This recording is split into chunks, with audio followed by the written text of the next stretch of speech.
Let me ask you a question. What do you think the number one money mistake really is? Now, if your first thought is just, oh, it's not saving enough, well, you're not alone, but you're also not quite seeing the whole picture. The real mistake is way more common, and trust me, it's probably costing you a fortune without you even realizing it. So let's really dig into this blind spot, shall we? It seems like a simple question, but the answer has the power to totally change your financial destiny.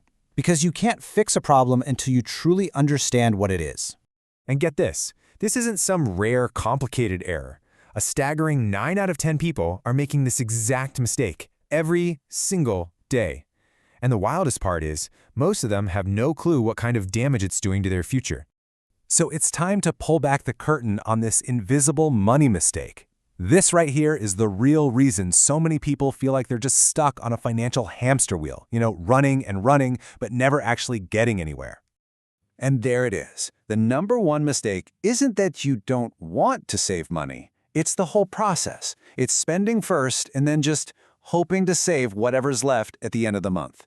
But let's be real for a second. What's usually left over? Yeah, nothing, or pretty darn close to it. This approach traps you in a vicious cycle that can be absolutely soul-crushing. You get paid, you spend your money, and by the end of the month, you're right back at zero. You tell yourself, okay, next month, I'll do better next month. But then next month comes, and it's the exact same story all over again. But why is this trap so dang effective? Why do we keep falling for it? Well, it turns out our own psychology is kind of working against us.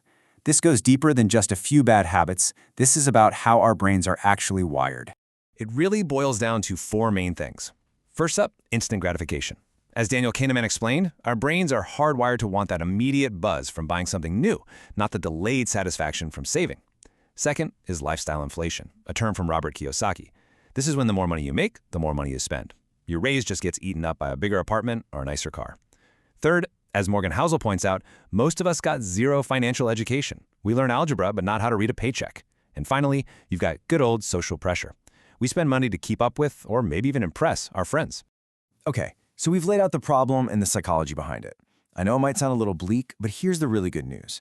The fix is incredibly simple, and it's incredibly powerful. It's all about flipping the entire script and finally taking back control of your money. And who better to sum up the solution than Warren Buffett? He absolutely nailed it here. It's a complete mindset shift. You make your future self the priority by saving first. Then you're free to spend whatever is left over. This one simple change is the entire foundation of building wealth. So how do you actually put this into action? It's a simple 4-step plan. Step 1 is the magic ingredient. Automate. Set up an automatic transfer for, say, 10% of your paycheck to a separate savings account the very day you get paid. You never even see the money, so you can't spend it. It's brilliant. Step 2, create a simple budget. Step 3, track what you're spending for just 1 month. This isn't about judging yourself, it's just about seeing where your money is really going. And step 4, and this is crucial, build a 3 to 6 month emergency fund before you even think about investing. That's your financial fire extinguisher. And for that budget in step 2, the 50-30-20 rule is a fantastic place to start. It's a super simple framework. 50% of your take-home pay goes to your needs, things like housing and groceries. 30% is for your wants, the fun stuff, and a full 20% is for paying yourself first, your savings and investments. It's clear, it's simple, and it just works. Now you might be sitting there thinking, okay, but can one little habit really make that big of a difference? The answer is a huge, resounding yes. Let's look at a tale of 2 futures to see the absolutely staggering impact this one change can have over time. So, let's imagine 2 people, person A and person B. They're identical in almost every way. Same job, same monthly income of $2,000. But person A has no plan. They just spend first and hope to save later, which means they save nothing.